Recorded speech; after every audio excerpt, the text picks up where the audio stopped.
Bonjour, bonjour. Alors me voici avec la série annoncée.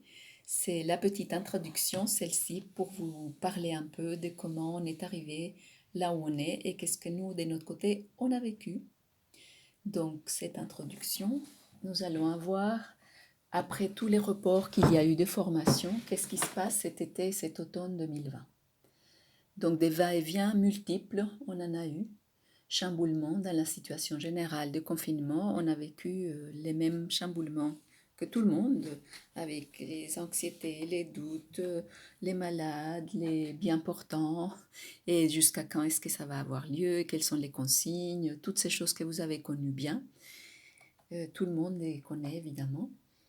Grande période d'incertitude pour tous, avec certaines annonces dont une vers le 11 mai. On croyait qu'on allait pouvoir reprendre, comme beaucoup,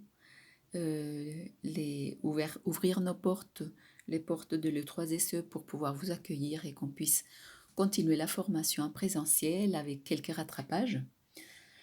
Après, il faut savoir qu'il y aura des rattrapages différents pour certains groupes parce que avec la passation de actions du CCORA à l'E3SE, il y a des départements qui ont fait le choix d'annuler des regroupements, ce qui veut dire que le contenu est reporté pour plus tard. Donc il y en a qui auront beaucoup plus à rattraper que d'autres. Après le 11 mai, je suis au point numéro 4. On a su que le 3SE, l'école santé sociale Sud-Est, était assimilée à l'éducation supérieure et ce sont des directives nationales. Personne n'y peut rien puisque nous accueillons des adultes ou des proches d'adultes, c'est-à-dire vers l'âge des 17 ans, on peut accueillir dans les différentes formations pour les différents métiers. Donc, on ne pouvait pas vous ouvrir nos portes pour que vous puissiez venir, même avec les consignes, en respectant tout ce que vous voulez.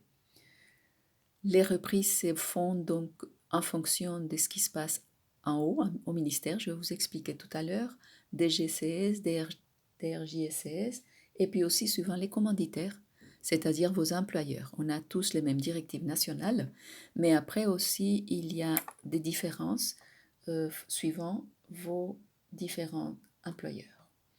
Ensuite, nous avons la position de l'école Santé sociale Sud-Est. Donc, premièrement, qui est de maintenir l'engagement que nous avons de fournir la formation au mieux. Nous essayons de le faire avec tous les métiers. Moi, je suis surtout engagée avec vous. Bien sûr, nous avons tenu compte avec les commanditaires du fait qu'on propose tout ceci en facultatif, sans faire de pression. Nous savons quels sont les impératifs de votre métier et que vous avez bien évidemment l'été les enfants à la maison. Il n'y a pas de scolarité.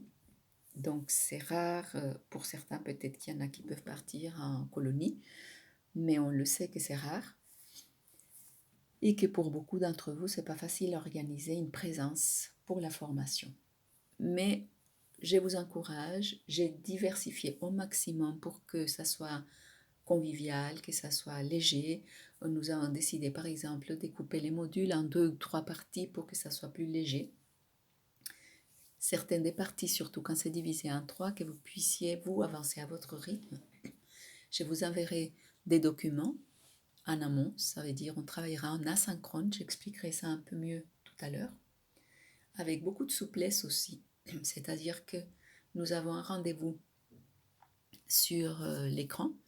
Si vous pouvez venir à l'heure, c'est parfait. Si vous ne pouvez pas, vous pouvez vous joindre à nous un peu plus tard. Vous pouvez même mettons, si vous êtes sollicité, vous êtes déjà avec nous et il y a un enfant ou une sollicitation, vous pouvez quitter et soit vous pouvez revenir si c'est bouclé, résolu, soit vous ne revenez pas et on se voit la prochaine fois. Et même aussi, vous avez, mettons, un rendez-vous, vous pouvez partir un peu avant. Donc, vous n'êtes pas obligé de rester jusqu'au bout juste parce que vous êtes entré dans la salle à distance. Et puis, nous avons aussi essayé de faire en sorte que la pédagogie soit adaptée au maximum avec les moyens actuels. Donc, ça, c'est pour la petite introduction. Et je vais poursuivre avec la suite, les aspects des décisions. On va voir ce que ça donne déjà.